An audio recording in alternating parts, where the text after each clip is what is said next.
My name is Samantha. I'm 31, and I work as an accountant. I live alone in a small apartment. My parents have run a little cafe in town for about 15 years. They're not wealthy, but they manage. Then there's my younger sister, Chelsea, who's 26 and works as a designer. We used to be close, or at least I thought so. A year ago, I met Larry. He was 34, successful, and seemed like the kind of man anyone would be lucky to meet. He had money, dressed sharply, drove a luxury car. My family adored him right away. And why wouldn't they? Larry was generous. He brought my parents expensive wines and high-end kitchen gadgets for their cafe. He gifted Chelsea designer purses and jewelry. Once, he even paid for our whole family to vacation in Hawaii. First-class flights, a luxury hotel, everything covered. My parents couldn't stop praising him. Larry and I got serious quickly. We talked about marriage, even discussed announcing our engagement soon. He told me he loved me all the time. We dined at fancy restaurants, had romantic evenings, and took weekend getaways. He planned everything perfectly. But then, things started to shift. The first time it happened, I brushed it off. We were out to dinner when I got a text. He asked who it was. I told him just a friend. He wanted to see my phone. "Let me look," he said. "I'm just curious." I handed it over. He scrolled through my messages, read my conversations, checked my recent calls. I felt uneasy, but convinced myself it was harmless. But it became a habit. He'd take my phone without asking, combing through everything. Who called? Who texted? What did I post online? If he saw I'd spoken to any man, even a co-worker about work, he'd interrogate me. Who is this? How do you know him? Why is he messaging you? The questions never ended. If my answers didn't satisfy him, his expression would change. His jaw would clench, and he'd slam his fist into the wall, hard enough to leave dents. The first time I flinched. He noticed and immediately softened. "I'm sorry, baby. I just love you so much. I get crazy thinking about losing you. It won't happen again." He'd show up with roses, expensive ones, apologizing over and over. I forgave him because he seemed so sincere. Then he started coming to my office. At first, it felt sweet. He'd bring me coffee or lunch, saying he missed me and couldn't wait until evening. But then the comments started. "I don't like how you talk to those guys on your team." "What do you mean?" "You're too friendly. You laugh too much at their jokes. Men get the wrong idea when you act like that." I told him they were just coworkers, that I had to be professional. "Men shouldn't get that close to you," he insisted. "You're mine." I began to monitor myself at work, how I laughed, who I stood near, how I spoke, always aware he might show up, watching. One night, I was making dinner when my phone rang. It was Marcus, a colleague, with a quick question about a report. "Hey, Samantha. Quick thing about the quarterly numbers." We spoke for maybe 3 minutes, strictly work. Larry was in the living room. When I hung up, he was standing in the kitchen doorway, face red. "Who was that?"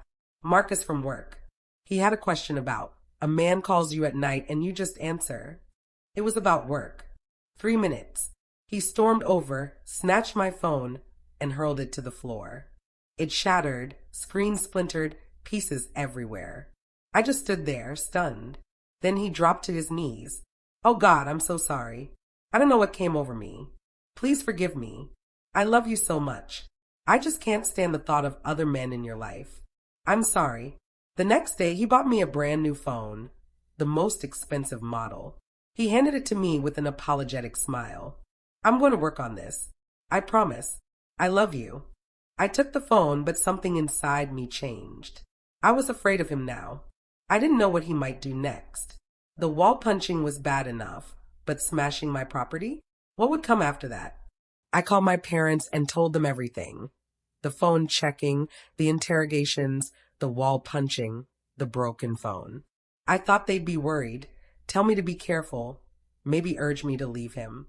I was wrong. My mother actually laughed. "Samantha, you're overreacting. Larry loves you. That's why he acts like that. He's always so polite and well-mannered with us. You're exaggerating."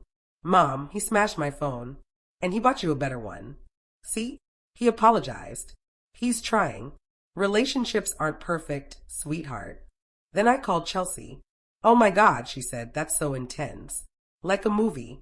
Your relationship is so passionate and dramatic. I wish I had that.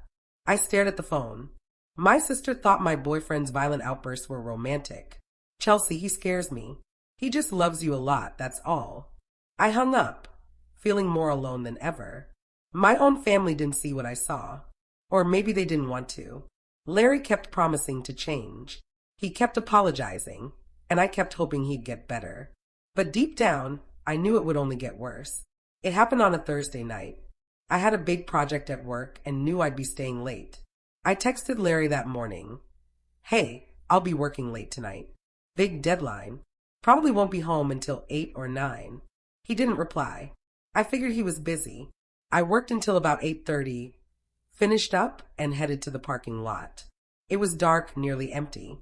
My car was parked in the far corner. As I walked toward it, keys in hand, I saw him. Larry was standing by my car, arms crossed, face tight with anger. What are you doing here? I asked. He stepped closer. You think I'm stupid?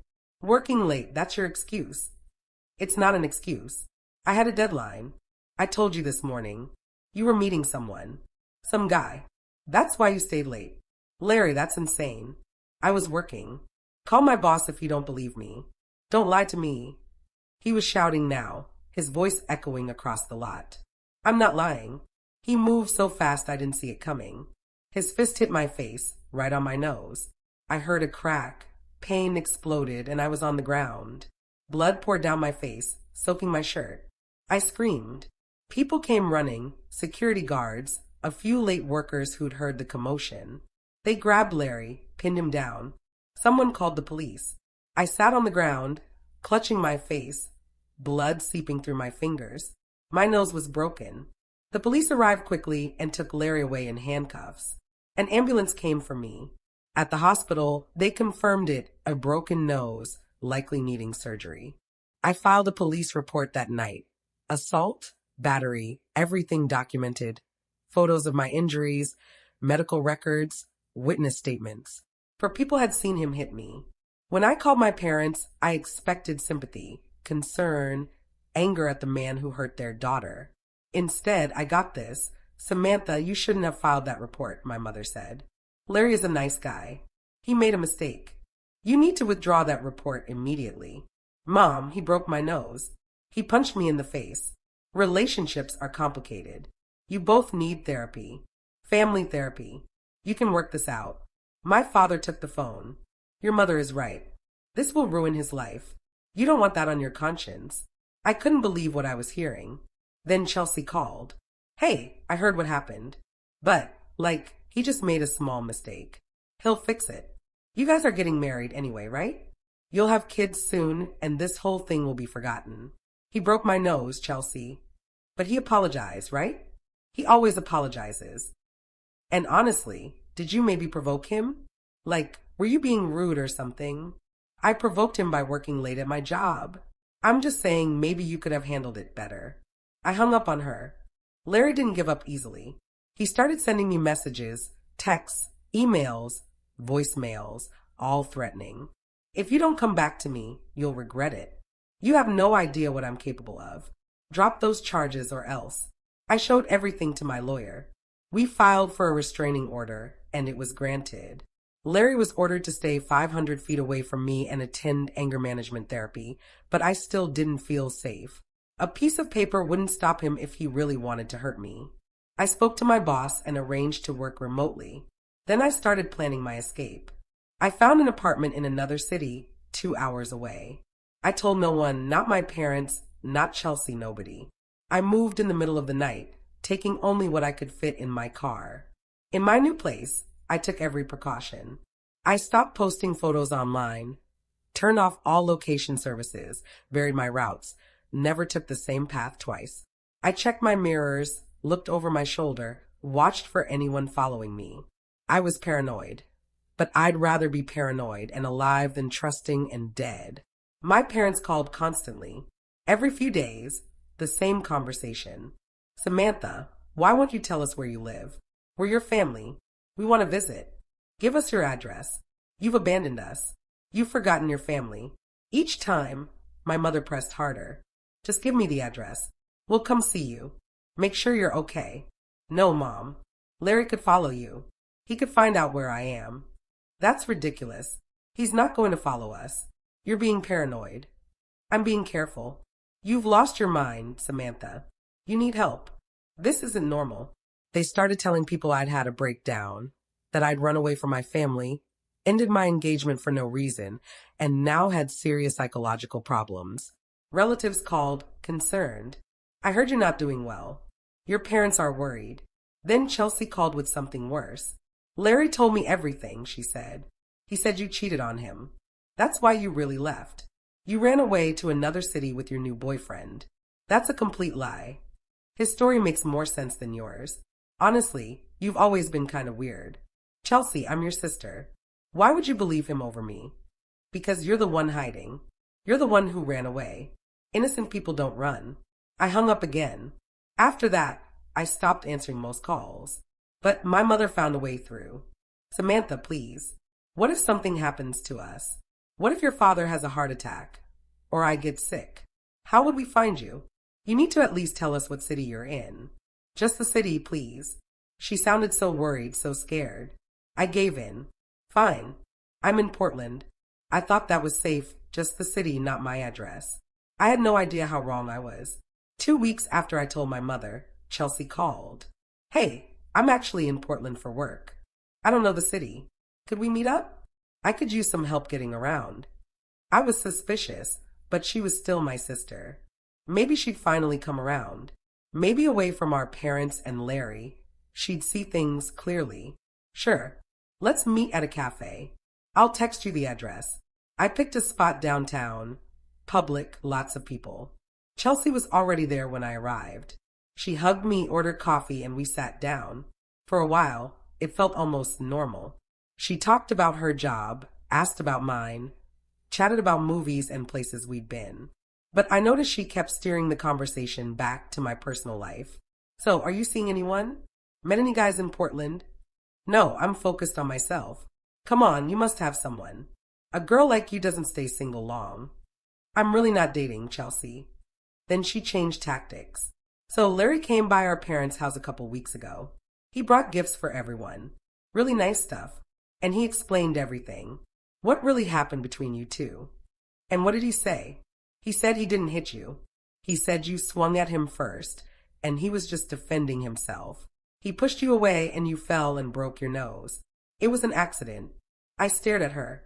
If he just pushed me and I fell, would my nose be broken like this? I pointed to my face, still marked from the injury. He just didn't realize his own strength. That's what he said, and he apologized. He seemed really sorry, honestly, like genuinely remorseful. He's manipulating you. He also said that when you two make up, he wants to take the whole family on another trip. Maybe Europe this time. So that was it. More gifts, more trips. That's what this was about. Chelsea, we're not getting back together. He's dangerous. You're being dramatic. He made a mistake. People deserve second chances. I didn't argue. There was no point. After we finished our coffee, she asked if I could drive her to the airport. I agreed. We got in my car and I dropped her off. I hope you come to your senses soon, she said as she got out. Larry really does love you. I drove home feeling drained, emotionally exhausted. The next day, I scrolled through social media, trying to forget the conversation. That's when I saw it. Chelsea had posted photos, pictures of my house, my apartment building, the front entrance, the street sign, even my car parked outside. Under the photos, she'd written a long post, went to visit my sister today. She's gone completely off the rails, hiding from everyone. Won't tell anyone where she lives, acting paranoid and scared. Our parents are suffering because of her behavior. They can't sleep. Something needs to be done. This isn't normal. I felt like I'd been punched again. She tricked me. The business trip was a lie. She came to Portland to find where I lived. When I dropped her at the airport, she must have taken a taxi, followed me home, watched where I went, took photos, and posted them online for everyone, including Larry, to see. My hands shook so badly I could barely hold my phone. I made my social media private, reported her posts, but the damage was done. The photos had been up for hours. Anyone could have seen or saved them. I called my landlord about breaking my lease. I needed to move again immediately, but I was too late. The next day, I was working from home at my kitchen table. I glanced out the window and froze. Larry's car was parked on the street, his black BMW, the one I'd ridden in so many times. There he was, circling my building, looking at the entrance, checking the windows, walking the perimeter. He'd found me. For a moment, I couldn't move or breathe. Terror locked me in place. Then I grabbed my phone and called the police. There's a man stalking me. He has a restraining order. He's not supposed to be anywhere near me, and he's outside my building right now. The dispatcher kept me on the line. Stay inside. Lock your doors. Officers are on their way. I watched as Larry circled the building again. He looked up at the windows, and for one awful second I thought he saw me. I ducked back, heart pounding so hard I thought it might burst. The police arrived in 10 minutes, 2 patrol cars, lights flashing. I watched as they approached Larry. He tried to act casual, like he was just out for a walk, but they weren't fooled. I went downstairs to meet the officers. Ma'am, do you have documentation of the restraining order? I showed them everything. The order, the assault report, photos of my injuries. They looked at it all, then at Larry. Sir, you're in violation of a court order. You need to come with us. They cuffed him and put him in the patrol car. As they drove away, I saw him staring at me through the window, his face calm, almost smiling. That terrified me more than if he'd been angry. The officers took my statement. They said this would be reported as a violation, and he'd face more charges. How did he find you? One asked. My sister, I said. She posted my address online. The officer shook his head. You might want to reconsider that relationship. After they left, I sat on my couch and cried. My own sister had handed me over to my abuser. She tracked me down, photographed my home, and broadcast my location to the world. For what? The promise of a free trip to Europe? More expensive gifts? I started packing that night. I didn't know where I'd go, but I knew I couldn't stay. My phone rang. My mother. I didn't answer.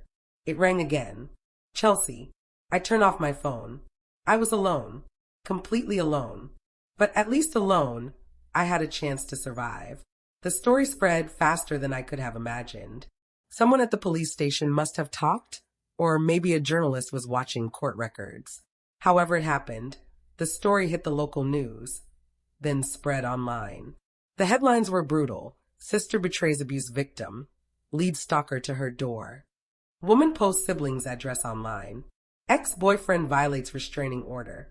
Family chooses gifts over daughter's safety. The articles laid out everything. My assault, the broken nose, the restraining order, Chelsea posting my location, Larry showing up at my apartment.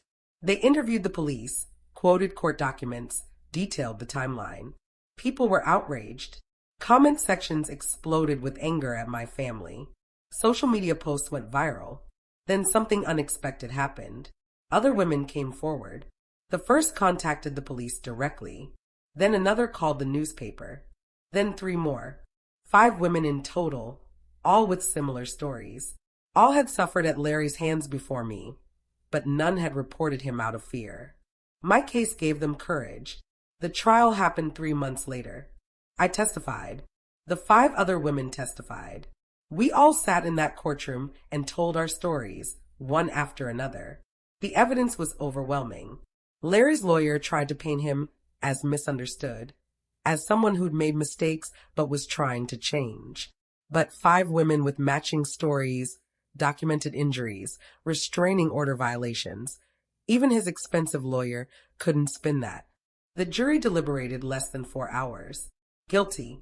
Larry was sentenced to 5 years in prison for assault, stalking, violating a restraining order, and a pattern of domestic abuse.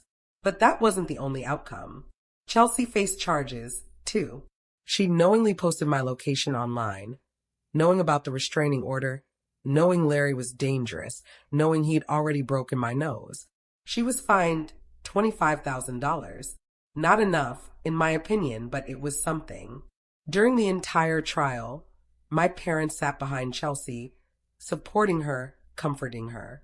Not once did they look at me with anything but anger. At one point, my mother even spoke to a reporter outside the courthouse. Samantha has lost her mind. She's destroying this family. Chelsea was just trying to help. We're the real victims here. I couldn't believe it. Even with everything out in the open, with Larry convicted, with 5 other victims, they still thought I was the problem. But the rest of the world saw it differently. Our relatives finally understood what had really happened. They'd read the articles, seen the evidence, heard the testimony. Uncle Frank called my parents and told them they'd risk their daughter's life for expensive gifts. One by one, relatives stopped talking to my parents. Family gatherings no longer included them. Phone calls went unanswered. They were cut off from everyone who'd once respected them. Their friends weren't any kinder. People who'd known them for years stopped coming by the cafe. They'd cross the street to avoid them. Former regulars found new places to eat. The cafe started losing money. Fewer customers, smaller crowds, empty tables where there used to be lines. Their business, the one they'd built over 15 years, was falling apart. Last I heard, they were on the verge of bankruptcy, maybe closing for good. Chelsea's life wasn't much better. Her design business collapsed. Clients dropped her one after another. No one wanted to work with a woman who betrayed her own sister to an abuser. Her reputation was ruined. She had to close her business and take a job as an office manager, just a regular 9 to 5, no creativity, no independence. The career she'd built was gone. I didn't feel sorry for any of them. After the trial, I moved again, this time to a different state. Even with Larry in prison, I didn't feel safe living anywhere near them. I needed distance, both physical and emotional. I found a nice apartment in a quiet neighborhood. Started over. New job, new city, new life. My phone is quiet now. No calls from my mother demanding apologies. No texts from Chelsea calling me crazy. No voicemails from my father blaming me for destroying the family. I changed my number. Blocked everyone from my old life. Made new social media accounts with privacy settings locked down. I still don't post photos. I still vary my routes. I still check my mirrors. Old habits die hard. But slowly I'm healing. I don't miss them. That's what surprises people when I tell this story. They expect me to mourn the loss of my family, to grieve the relationships. But how can I miss people who chose an abuser over me, who valued gifts more than my safety, who called me crazy for not wanting to be hurt? They showed me exactly who they were. Now I believe them. Sometimes I wonder what might have happened if Chelsea hadn't posted those photos. If my parents had supported me from the start. If they'd believed me when I said I was scared. Maybe I'd still have a family. Maybe we'd be close. Maybe I'd feel whole instead of broken. But that's not what happened. What happened is Larry broke my nose and my family blamed me. My sister led him straight to my door. My parents cared more about free vacations than my life. I still have nightmares. I still flinch when someone raises their voice. My heart still races when I see a black BMW. But I'm alive. I'm safe. I'm far away from all of them. And for now, that's enough.